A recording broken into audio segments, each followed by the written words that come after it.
Welcome back as we continue our discussion with Jaime Sweany of Juniper Art Gallery.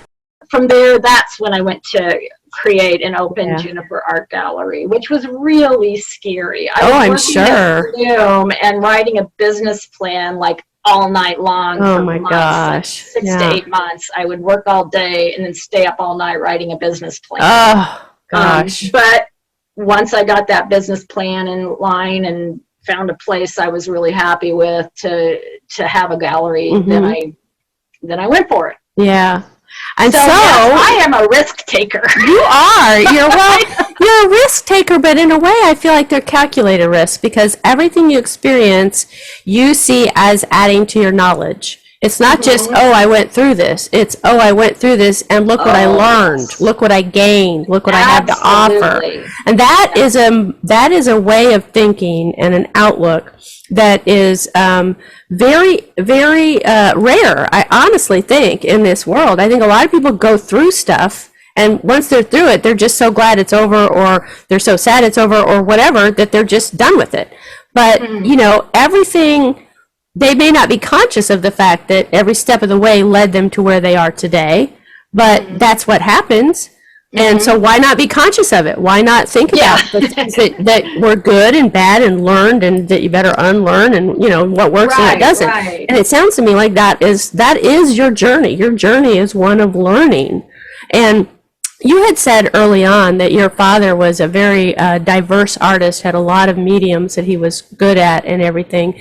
And I just want to take a moment to tell you that although one-to-one they aren't the same mediums, you are also, in your experience in this journey that I'm hearing from you, you have expertise and talent in so many artistic areas that you are like your dad in that you have this diverse array of artistic talents that cover business, that covers magazines, it covers galleries, it covers your own artwork, it covers, you know, helping elderly people find their creativity. I mean, organizing. I mean, it's everything you've done adds to your artistic repertoire. And I know you know that, but I did want to make that connection that you have become an artist like your father was.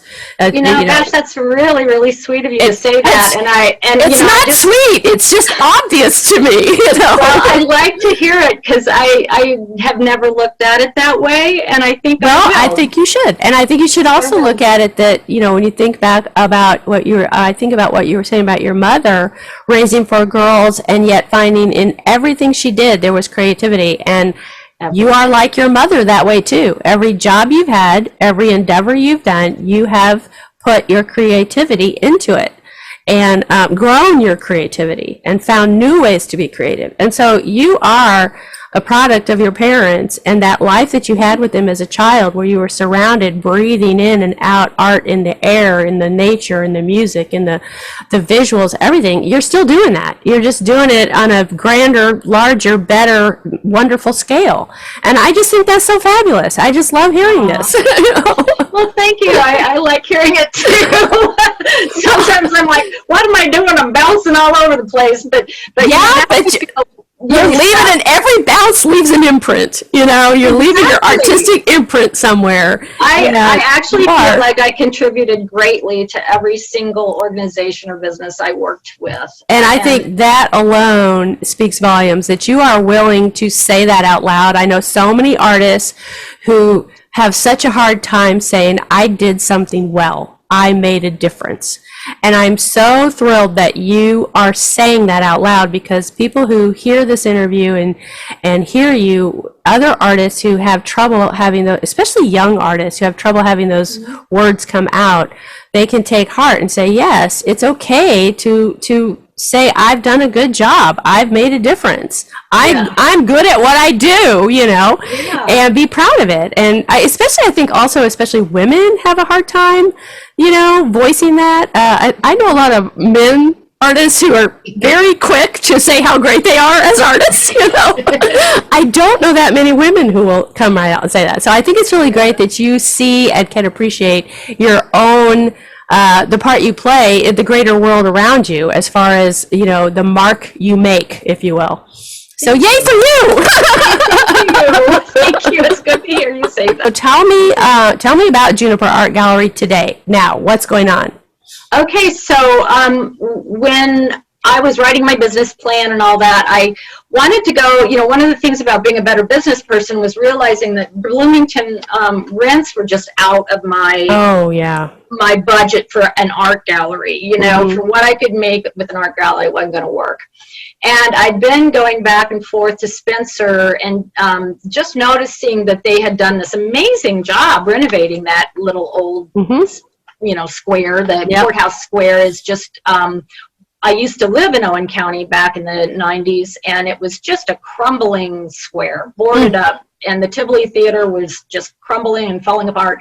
And so they started renovating it, and it's just great what they're doing. And so I went to several places, to the Pride.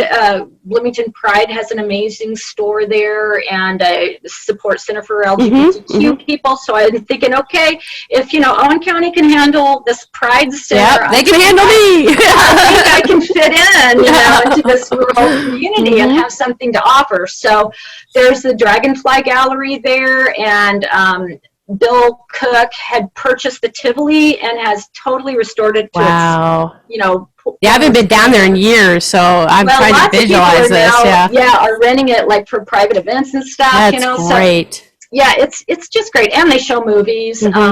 But there's Jit's Thai Cafe next door to my gallery, Juniper. It is probably got the best Thai food in the state. And there's a microbrewery called Civilian Brewing Corps, and the Owen Valley Winery is. Oh man, you just need to you're just promoting the whole square. And McCormick's Creek is 2 miles away, and it's the oldest state park. And that was really my thinking was, okay, Brown County had the state park and nature, artists, people come for that.